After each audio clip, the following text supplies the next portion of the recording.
What's going on, YouTube? It's your boy Swisher coming back at you. You know what I'm saying? I was gonna do a video yesterday, but well, in regards to the loss that I kind of figured was gonna happen.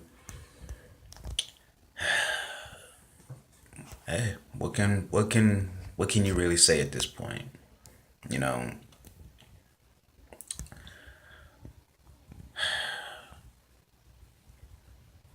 that's all I can really do at this point. Just put your motherfucking head back down. But anyway,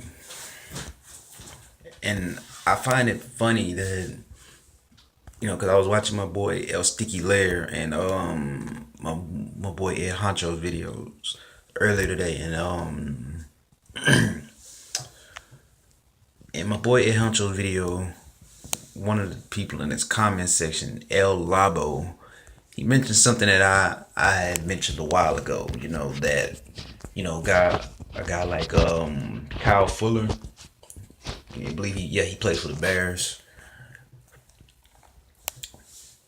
He mentioned, we should bring him in the comment section. And to be honest, looking at what we have right now, I really wouldn't be against it. I mean, of course, everybody's, including me, is, expecting Malcolm Butler to jump ship from New England. I'm not gonna lie. Me personally, I really would like for that to happen because I feel like he's still young, and he's not only is he young, but he wants to get paid. And like it or not, New England already has a corner. That they're paying like that, Stephon Gilmore. So seeing as how they have that money invested elsewhere, I don't see them, you know, necessarily just dishing out the big bucks to pay Malcolm Butler. Now, yeah, like I've said in previous videos and on the live stream. Excuse me, y'all. These guys, agents, I'm pretty sure they look at this and be like, yeah, I know you may not like it here where you at right now, but or you may like it where you at right now, but you've already won rings, so go chase that check. You know what I'm saying? And I know that's not the most luxurious thing to just want to throw out there, go chase that check. You know what I'm saying? Because we've already been a victim of a guy chasing that check in number 17. Guys chasing checks, and it don't always pan out. I will be the first to say that. It doesn't always pan out. But if you do your homework and you go and get the right guys, those moves do work. You know what I mean? As far as the season goes, we got one more. And then as far as this season goes, us as Texans fans, we can finally wake up from this goddamn nightmare. You know what I'm saying? This shit will be over. You know what I mean? We can finally look forward to the off season, and all that good jazz. Now, as I've said in my previous videos, free agency, as far as that goes, depending on who's available, I'll do more videos, once that time gets here and who's actually, gonna be available. Then I'll go further into detail as to who I would sign and what I would try to bring them in for. But like I said, looking at it for what it is, as far as extracurricular moves and whatnot, I still haven't moved on from the Darius Green move and whatnot. Seeing as how it's one game in the season, if you were worried about him having a concussion, seeing as how he's had a career of, having concussions in San Diego. You bring him in for this, like I said, you sign him, you get his deal inked. Odds are you probably won't have to play him, you know, this week and whatnot. And then, like I said, you just go from there. You bring him in, let him, from the day that you bring him in, after basically Sunday shit, he would have the whole off season from that time all the way up until training camp to have been in work with guys within the offense, and learn what he needs to learn. Because let's call it for what it is. I'm sorry, I don't know what you guys may think we have in CJ Fedorus and Ryan Griffin, but there's nothing there, and it's making me sick to my stomach at the fact that a lot of you guys really believe that these guys are worth a damn, and they not. My boy El Sticky Lair is just coming to the conclusion that guys on the defensive end like Andre Howe, Jonathan Joseph, those guys aren't what we're paying them to be. I mean, I said it. I've been said this before the season started, before these guys got their contract extensions and all that.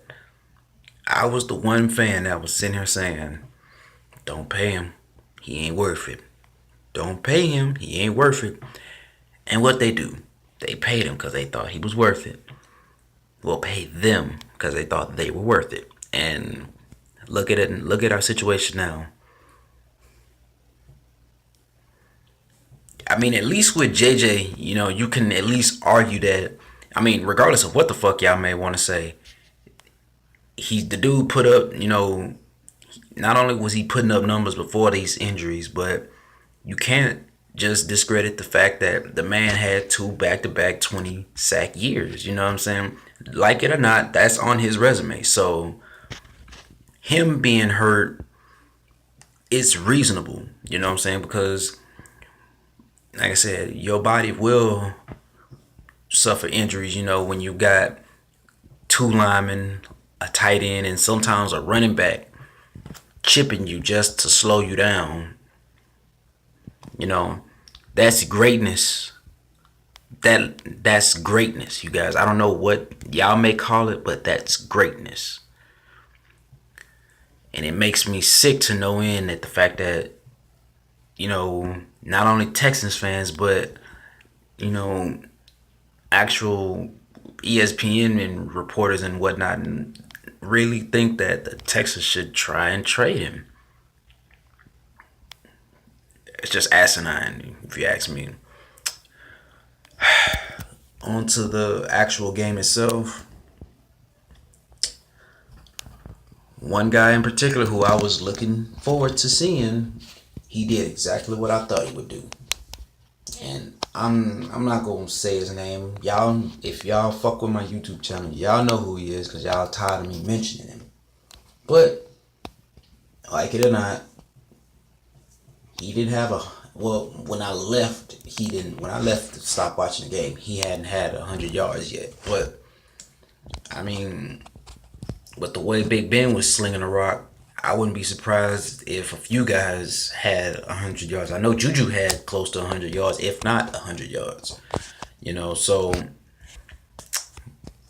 my guy, I'm pretty sure he either had 100 yards or he came close. But the plays that he was making, I can see him making those type of plays on most DBs in this league, especially if he's here in Houston, because he would see that one-on-one coverage a lot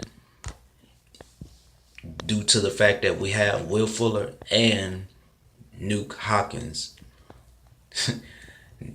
Matter of fact, I gotta change his name now. Nuke the Circus Catch Hop.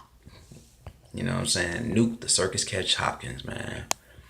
Like, that catch was just unfucking believable. And to my boy Spritz, I don't mean if I butchered you, I hope I didn't butcher your name, but I watched your video earlier and that was what you said was incorrect. Andre Johnson has had a few catches like that. I don't necessarily remember the games off the top of my head, but matter of fact, Tennessee, I know he had one where he was running and juggling it, and still, 10 toes down, back of the end zone, touchdown, Houston Texans. Like I said, I can't remember what year it was, but I have seen my boy Andre make those type of catches. I mean, that's Dre. You know what I mean? But I mean, as far as this video goes, I mean, it's like I said, it is what it is. Not gonna just waste too much of y'all time. You know what I'm saying? Thank y'all for watching this video up until this far. You know what I'm saying? But do your boy a favor, drop a like in the comment section. I mean, drop a like. You know what I'm saying? And hit your boy up in the comment section, man. Y'all feedback is the best feedback, whether it's positive or negative. You know what I mean? I love it all, and because I like talking football. You know what I'm saying? But as for usual, like, sub, and holla.